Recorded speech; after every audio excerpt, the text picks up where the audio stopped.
बिस्मिल्लाहिर्रहमानिर्रहीम, अस्सलामुअलैकुम। लाखों करोड़ों दुरूदो सलाम मोहम्मद मुस्तफ़ा सल्लल्लाहु अलैहि वसल्लम और आले मोहम्मद पर।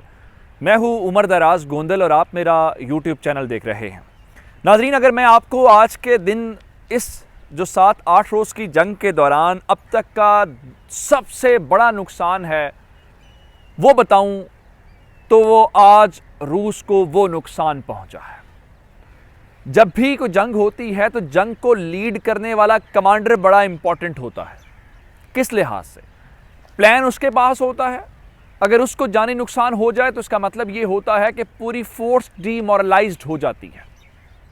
तो अब मैं आपको सीधी सीधी खबर बताना चाहता हूं कि यूक्रेन के अंदर ये खबर भरपूर रिपोर्ट की जा रही है, सोशल मीडिया पर सर्कुलेट कर रही है कि रशियन फौज का मेजर जनरल जो इस जंग के अंदर बड़ा अहम रोल प्ले कर रहा है, जिसको टॉप जनरल आप कह सकते हैं, वो रशियन फौज का उड़ गया है और यूक्रेन ने मार दिया है।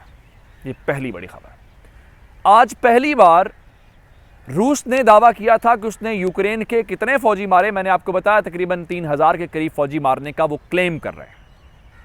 ये खबर पहुंचे भी चंद घंटे भी नहीं हुए कि यूक्रेन के सदर वो नंबर सामने लेके आए हैं, हजारों की तादाद में रूसी फौजियों के मारे जाने की खबर। मैंने आपको पिछली वीडियो में बताया था कि जो जख्मी हैं उनको बेलारूस पहुंचाया जा रहा है, वहां पे उनका इलाज मुआवजा जो है वो हो रहा है। तो अब मैं आपको इस वीडियो के अंदर बताऊंगा कितने हजार। पहले उनका दावा तकरीबन 6000 का था, अब उससे कहीं नंबर ऊपर चला गया। मैं आपको बताऊंगा तो आप खुद कहेंगे कि इतना बड़ा नुकसान कैसे हो सकता है। और फिर अब तक इतने रोज की हफ्ते से जायद के दिन हो गए हैं, रूस ने अब तक आखिर एक शहर को मैंने आपको बताया खैरसॉन का, बाकी मैंने आपको बताया तकरीबन डिफेक्टो कंट्रोल हो गया उनका। मैंने वो डिटेल पिछली वीडियो में आपको बता चुका हूं। लेकिन अब मैं आपको बताऊंगा कि कितने फीसद इलाका जो है वो रूस यूक्रेन का अपने कब्जे में ले चुका है और वो कितने % बनता है यूक्रेन का। और उसके बाद वर्ल्ड बैंक IMF के पैसे भी कम पड़ गए। अब अमरीकी खजाने का मुंह खोलने का फैसला हो गया है और अमरीकी सदर ने बाकायदा रिक्वेजिशन पुट कर दी है। और आखिर में मैं आपको ये बताऊंगा कि रूस और फ्रांस के दरमियान एक और अहम राब्ता हुआ है और फिर इंडिया के हवाले से भी अमेरिकन कुछ अलग सोचना शुरू हो गए हैं। ये तमाम डिटेल्स आपके सामने रखेंगे। लेकिन अगर आपने अभी तक चैनल सब्सक्राइब नहीं किया और आप चाहते हैं कि आपको मुस्तनद और बरवक्त खबरें मिलती रहें तो हमारा चैनल सब्सक्राइब कर लीजिए, बेल आइकन के ऊपर क्लिक कर लीजिए ताकि हमारी आइंदा आने वाली वीडियोज़ बर वक्त आप तक पहुँच रहे। इस जंग को अगर अब तक आप एनालाइज करें तो दोनों जानिब से क्लेम किए जाते हैं, इतने फौजी मार दिए, इतने टैंक्स तबाह कर दिए, ये कर दिया और वो कर दिया। लेकिन वो जाहिर बात है अनवेरीफाइड होते हैं। दोनों फौजें अपनी तरफ से दावा करती हैं कि हमने ज़्यादा से ज़्यादा दुश्मन को नुकसान पहुंचा, कमर तोड़ दिया। वो बातें आपके सामने आती रहती हैं।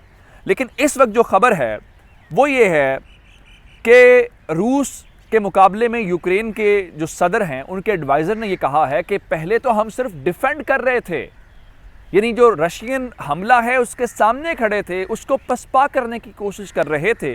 और अब उन्होंने बताया कि जनाब आली उस हमले के जवाब में हम काउंटर अटैक्स कर रहे हैं, हम अटैक वापस कर रहे हैं रूस के ऊपर और उसके यानी हमने ऑफेंसिव लॉन्च कर दिया है। लेकिन ये खबरें अपनी जगह पे। मैंने आपको चंद रोज पहले एक चेचन जनरल के मारे जाने की खबर दी थी। जनरल मैगोम्ड के मुतालिक मैंने आपको बताया था कि रूसी फौज का जनरल मारा गया। ये पुरानी खबर है। मैं आपको अब नई खबर के मुतालिक बता रहा हूं जो यूक्रेन के हुकाम भी, यूक्रेन का मीडिया भी और इसके अलावा तमाम सोशल मीडिया के ऊपर इस खबर को बिल्कुल जो क्रेडिबल सोर्सेज हैं उसके साथ इसको रिपोर्ट किया जा रहा है। और खबर यह है कि उनके मेजर जनरल जो हैं उनको यूक्रेन ने मार दिया है।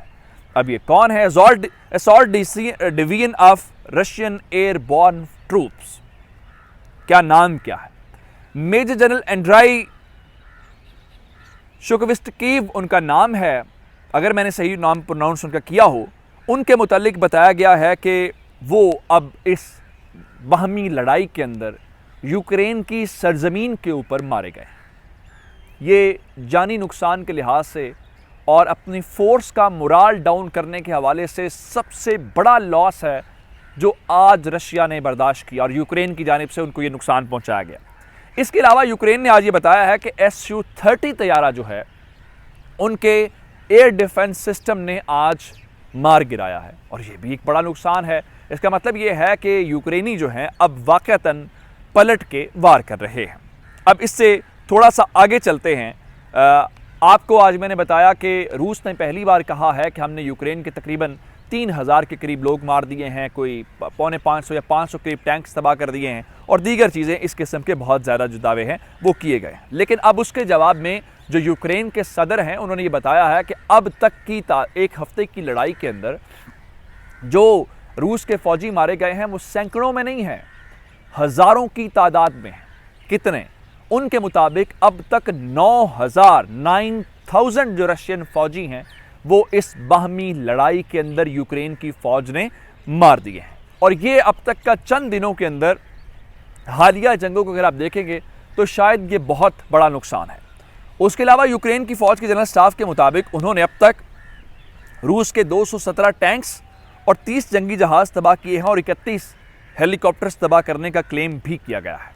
ये वो नुकसान है जो जानी और माली नुकसान हो रहा है। और इससे बढ़ के, चूंकि मैंने आपको बताया था कि मुख्तलिफ इलाकों के अंदर उसको कैप्चर करने की कोशिश कर रहे हैं, उनकी फोर्सेस जो हैं वो मूव करती जा रही हैं।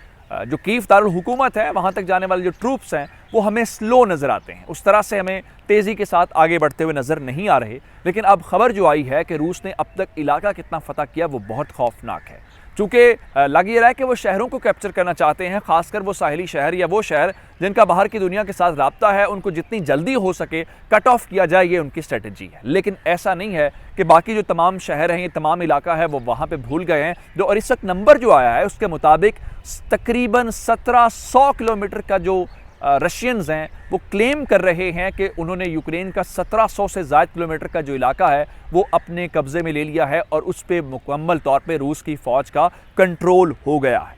अब तमाम शहरों के ऊपर बमबारी कर रहे हैं, बिला झिझक कर रहे हैं और इसलिए कर रहे हैं कि वो जितनी जल्दी हो सके वो टेक ओवर करना चाहते हैं, कंट्रोल संभालना चाहते हैं। लेकिन अब तक जो है उनके कदम बढ़ भी आगे रहे हैं और कदम रुक भी रहे हैं, दोनों चीज़ें एक साथ हो रही हैं। वर्ल्ड बैंक IMF ने तकरीबन कल $4.5 अरब का जो प्रोजेक्ट है वो मंजूर किया और ये बुनियादी मदद थी यूक्रेनियों की। और हथियारों के मुतालिक मैं आपको बता रहा हूँ, जैसे मैंने पिछली 2700 एंटी एयरक्राफ्ट मिसाइल्स के मुतालिक बताया, राफेल तैयारों के मुतालिक बताया, यूरोपीय यूनियन के 70 तैयारों के मुतालिक बताया। अब आपको खबर ये देना चाहता हूँ कि अमेरिकन ने ये महसूस किया है कि जो यूरोपीय यूनियन पैसा दे रहा है, जो असलिया दे रहा है, उससे बात नहीं बन रही। अब अमेरिकन ने अपने ख़जाने का मुंह भी यूक्रेनियों के ऊपर खोलने का फ़ैसला कर लिया है और अब उन्होंने, जो अमरीकी सदर हैं, उन्होंने कांग्रेस से $10 अरब की जो इमदाद है वो मांग ली है कि $10 अरब जो है वो अप्रूव किए जाएं और वो यूक्रेन की मदद करना चाहते हैं। इससे पहले $650 मिलियन जो हैं वो अमेरिकन अप्रूव कर चुके हैं, जिसमें से कुछ 300-350 जो हैं वो डिफेंस के ऊपर खर्च होने हैं। अब थोड़ा सा और आगे चलते हैं। इस जंग को जहाँ पे बढ़ावा देने वालों में फ्रांस शामिल है अब खुद से, और फ्रांस अपने राफेल तैयारे भी दे रहा है, दीगर चीज़ें भी हमें नज़र आ रही है। लेकिन अब एक और कोशिश के तौर पर वो इस जंग को रोकने की कोशिश में भी हमें कहीं ना कहीं नज़र आ रहे हैं। आप कहेंगे वो किस तरीके से? अब जब मैं अब से थोड़ी देर पहले अपने हमारी टीम पूरी की पूरी रिसर्च कर रही थी तो हमने वहाँ से चेक किया, जो सर्गेई लारोफ है उनके मुताबिक इस वक्त मैक्रोन और जो प्यूटन है उनके दरमियान टेलीफोनिक गुफ्तगू जारी थी। शायद इस लम्हे तक जब आप वीडियो देखें तो गुफ्तगू ख़त्म हो चुकी हो, कोई एलामिया भी दोनों जानिब से या कुछ स्टेटमेंट आ चुकी हो, लेकिन आज एक और तवील कोशिश की गई है ताकि इस मामले को जो है वो किसी न किसी तरीके से पुरअमन तरीके से अंजाम तक पहुँचाया जाए। लेकिन जो रशियंस हैं वो एक दो बातें बहुत खुल के कर रहे हैं। एक, हम न्यूक्लियर वेपन्स हासिल नहीं करने देंगे, हम इनको नेटो का पार्ट नहीं बनने देंगे और इसके अलावा हमें जो भी इक़दाम करने पड़े वो हम करेंगे। इसके बाद एक और मैं आपको जो खबर देना चाहता हूँ, मैंने आपको बताया था UN जनरल असम्बली हो, सिक्योरिटी काउंसिल हो, दीगर ज़राए हों, इंडियंस के लिए बहुत परेशानी की खबर है और इंडियंस को इसका जवाब देना पड़ेगा। अब खबर सुन लीजिए कि इस सारी सिचुएशन के दौरान खबर ये आई है कि अमेरिका ये भी गौर कर रहा है कि इंडिया को किस तरह से सबक सिखाना है। शायद सैंक्शंस की बातें हो रही हैं, उस तरह जारहाना अंदाज में तो ना हूँ, लेकिन खामोशी के साथ स्लोली अब इंडियंस को सबक सिखाए जाने की भी तैयारी हो रही है। ये अब तक की अपडेट्स थी। मुझे उमर दराज गोंदल को फेसबुक, ट्विटर, इंस्टाग्राम के ऊपर फॉलो कर सकते हैं। मेरा यूट्यूब चैनल सब्सक्राइब कीजिएगा। आपकी समातों का बहुत शुक्रिया। खुदा हाफिज़।